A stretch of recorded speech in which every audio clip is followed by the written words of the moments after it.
Eu acho que no Brasil é muito difícil você conseguir fazer alguma coisa na política, né? Porque, por exemplo, muitas vezes eu pensei, né? Quando eu tiver mais velha e eu puder, assim, não tiver mais os meus negócios, por exemplo, eu acho que eu vou trabalhar pelo meu país, né? Porque eu falei que eu gosto do Brasil. Aham. Falei, vou trabalhar pelo meu país. Mas aí você olha e fala, é muito difícil, porque tem tanta rolo, né? Tanta briga, tanta corrupção, tanta confusão, que eu acho que nem quem está muito bem disposto e muito bem intencionado consegue fazer alguma coisa. Porque existe muita confusão ainda, né, política. Talvez com os anos isso melhore, mas... Talvez se tivesse uma união de todo mundo, dos ricaços. Ai, se tivesse união de todo mundo, né? Essa seria a melhor palavra. Né? Nós estamos numa época mais polarizada que eu já vi na minha vida. Olha que eu passei por 15 planos econômicos.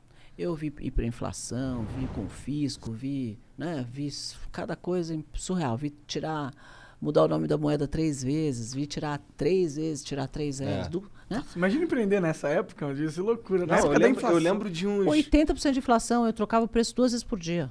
Nossa, devia ser muito chato, Cara, mano. eu Muito lembro, chato. eu lembro a Casa e Vídeo lá no Rio, que eles vendiam a prazo e diziam assim, 50% de juros apenas, tá ligado? Surreal. Esse bagulho assim, sinistro. Minha mãe, quando chegava o dinheiro lá em casa, minha mãe já mandava correndo no mercado pra comprar logo.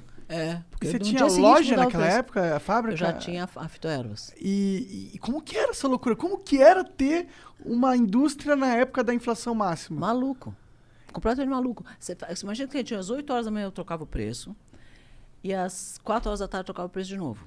Às 2, 3 horas da tarde eu trocava o preço de novo. E aí chegava uma hora que você nem sabia mais se o teu preço estava certo ou errado, porque você começava a perder a referência. Então eu falava, a gente tinha o preço do McDonald's, de um Big Mac do McDonald's, e tinha o preço de uma caixa de fósforo.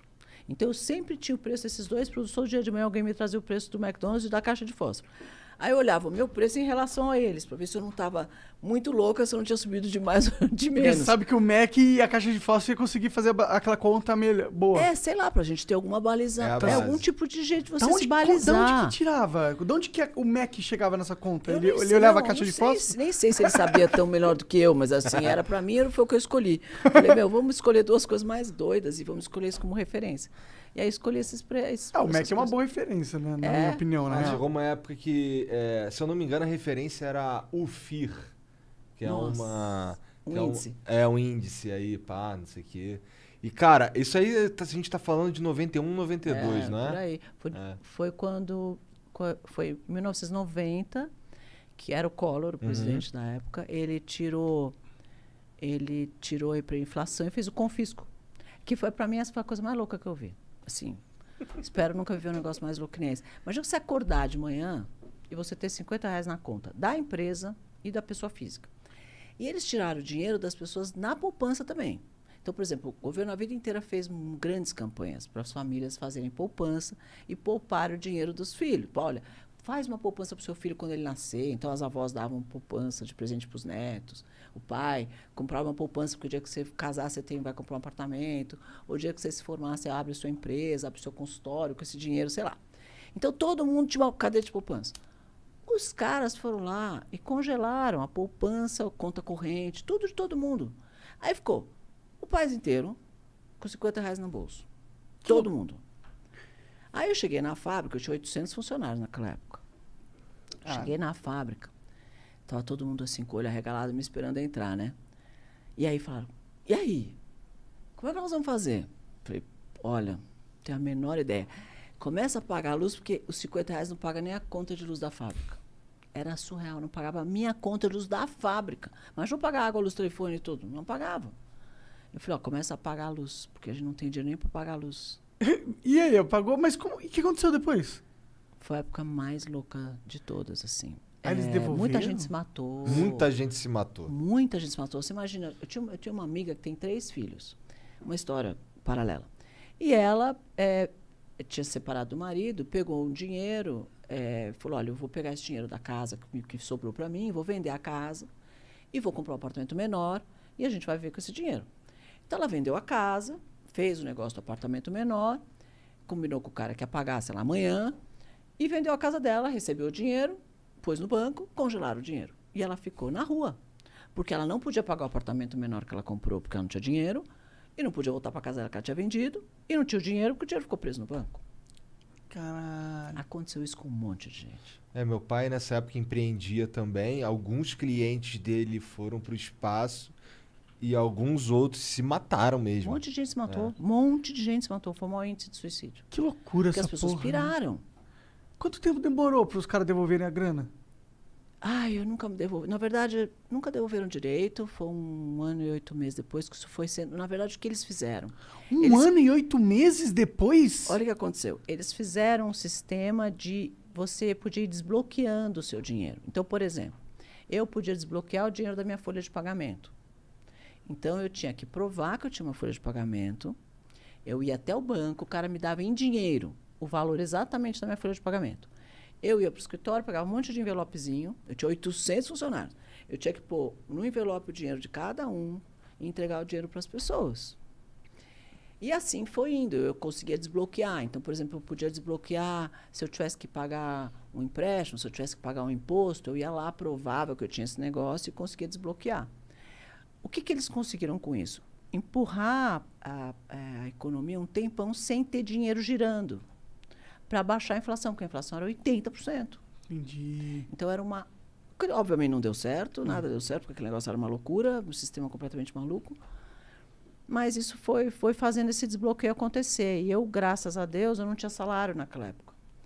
Então eu inventei um salário. Falei, olha, eu vou falar que eu ganhava, sei lá, 5 mil reais, 50 mil, sei lá quanto era. E pus isso na folha de pagamento. Aí eu chegava lá, desbloqueava o meu salário. Com o meu salário, eu pagava água, luz, não sei o quê, a matéria-prima, não sei o que tal. E aí eu consegui fazer a empresa começar a girar devagarzinho com aquele dinheiro que eu, teoricamente, retirava, que era para o meu salário, entendeu? E aí eu fui pondo no giro da empresa para fazer a empresa continuar a andar. Cara, porque senão eu pagava os funcionários, mas não tinha o que fazer, porque não tinha mão de obra, não tinha matéria-prima. Mas tinha demanda para a empresa naquela época com essa situação? Tinha, porque o supermercado sempre existe, certo? É claro. Sim. Você Nem na pega- pandemia pararam, né? Você pega o seu salário, você vai no supermercado comprar comida. Então, você tinha que comprar shampoo. Eu fabricava shampoo, você tem que comprar shampoo. Verdade. Aí, como eu na época, não entendia muito de financeiro, nunca foi muito bom, uma dentista que não sabe fazer a conta, eu aplicava todo o dinheiro que eu tinha na época da hiperinflação em estoque de matéria-prima. Olha que louco. E eu tinha muita matéria-prima em estoque. Então, eu tinha matéria-prima para fazer produto. isso era Então, uma eu dúvida que eu fabriquei tinha. produtos, e aí eu vendia no mercado, que na época as multinacionais estavam todas bloqueadas, não conseguiam fabricar nada, travou geral. E eu chegava no mercado e falava, vocês querem shampoo? Eu tenho. E o cara falava, ai, graças a Deus apareceu um fornecedor de shampoo, porque parou um monte de gente de fabricar. Entendi. Porque deu um nó geral na economia geral, assim, pior que essa coisa da pandemia. Aí eu chegava no supermercado e oferecia o meu shampoo e os caras compravam. Então, você chegava no supermercado, parecia que eu era líder de mercado. Você só via assim, fitoervas gigantes assim na gôndola. E as pessoas experimentavam, começaram a usar. O produto realmente era bom, porque era natural e tal. Caralho, a males que vem pro bem, né? Sempre a gente tem uma boa história para contar de uma crise. Né? Pode ter certeza que muita gente tem história boa para contar da pandemia. Sim, né? mas a nossa história foi boa. Foi, Tá vendo? foi uma história boa. da Todo pandemia. mundo, pode fazer essa pergunta aqui no seu podcast. Se você fala, você tem uma história boa para contar da pandemia? Todo mundo vai ter uma história boa para contar. Porque a gente aprende, né, a fazer algumas coisas, aprende algumas coisas, observa umas oportunidades, aprende a fazer coisas diferentes. É meio que uma vida funciona, né? Você não precisa de dificuldade. Você aprende. Deus não fez isso por acaso, não. Mas, naquele momento, aconteceu isso, né? Virou uma experimentação de marca tremenda. Para mim, foi uma oportunidade de negócio. Eu cresci muito naquela época e depois que as outras marcas começaram a entrar, eu já tinha meu mercado ali. Já tinha apresentado ao grande público a fitoervas. E aí cresceu bastante nessa época. Que interessante, olha lá. A empresa cresceu. Da hora. Foi assim, eu fui desbloqueando meu dinheiro como se fosse pro meu salário, pondo dinheiro no giro da empresa e a empresa andou. Maneiro, cara. A maioria das pessoas teria só... Ai, deixa pra lá, cara. Deixa pra lá.